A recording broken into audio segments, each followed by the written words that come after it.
When I start drawing a portrait, I sometimes start by using comparative measurements.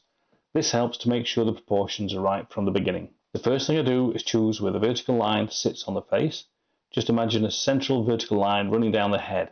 It usually lies between key landmarks, and that helps me see the tilt of the head and where the features sit in relation to each other. The next thing I do is choose a base unit, a measurement I'll use to compare other things against.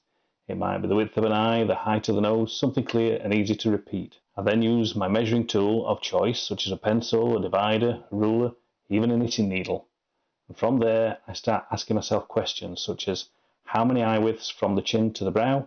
Is the mouth wider or narrower than the base unit?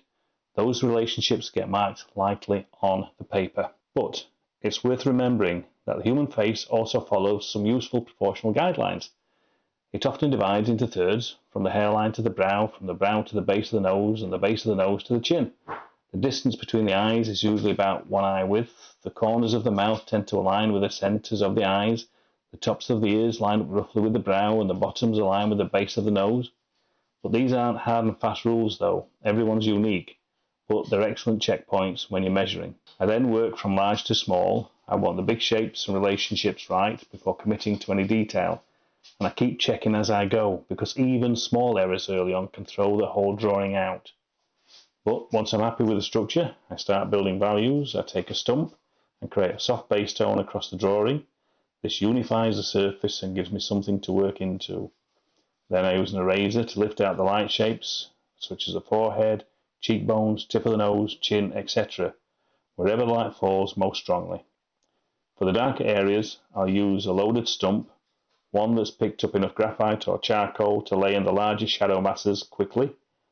This lets me block in the big dark areas without overworking the paper. Once those light and dark patterns are set, I can then start adding detail, refining edges, sharpening certain lines, building texture, and bringing the portrait to life.